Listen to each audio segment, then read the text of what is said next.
ole thlir tu te chibe ka buk le vek chewa wa in Sunday pathian ni a hian jel ro sanga aresa gospel la hriat chian le zual sakadu ti kha West Lungdar lampang ani ka hria aron soidana hianin aron cover le tlat maya anal vong ani e pori se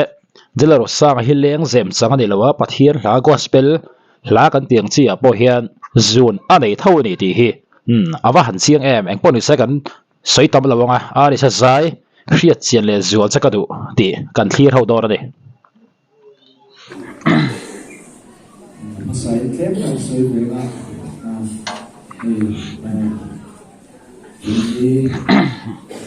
tak mai ke chu tlemi ka lo me ya ai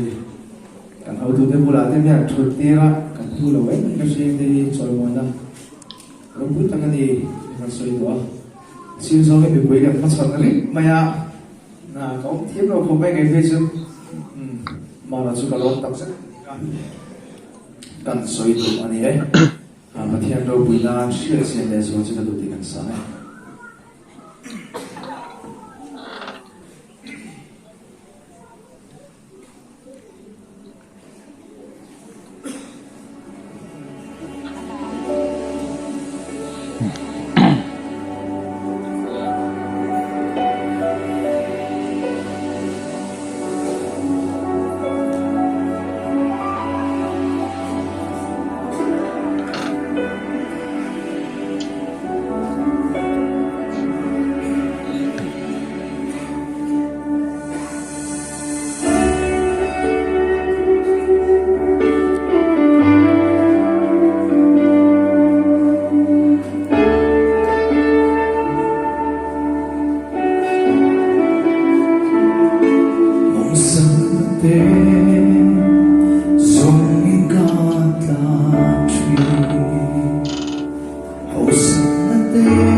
khop mai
oh are sa jelero sanga sanal vong vong khop maya engponi se jelero sanga are sa hi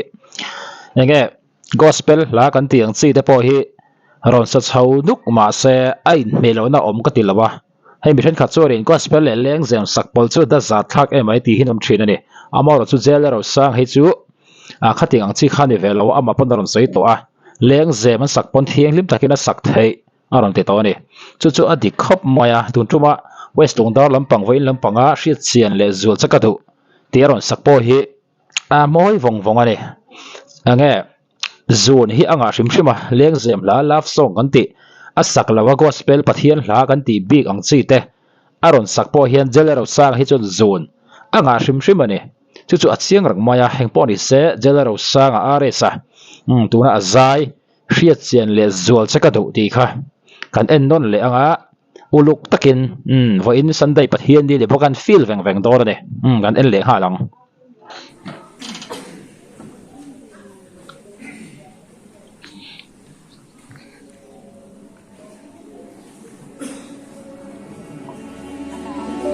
uluk takhan kan lo feel veng veng dor ne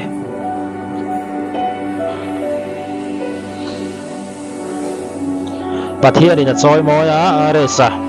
cái pon kan lo pui tak zet zet ani a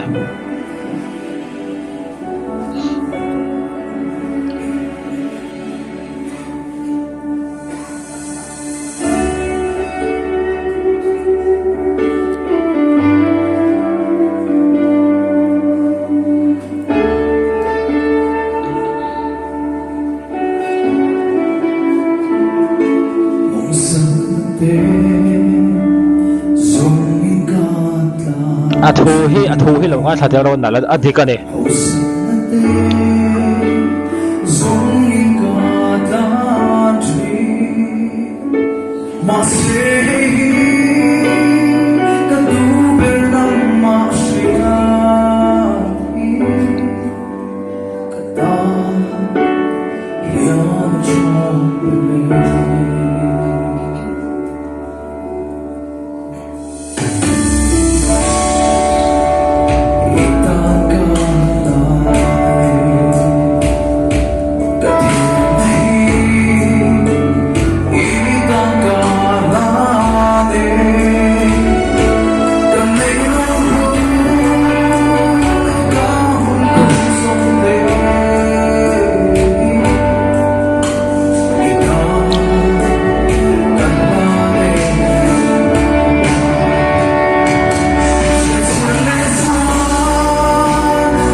zel ro sang aresa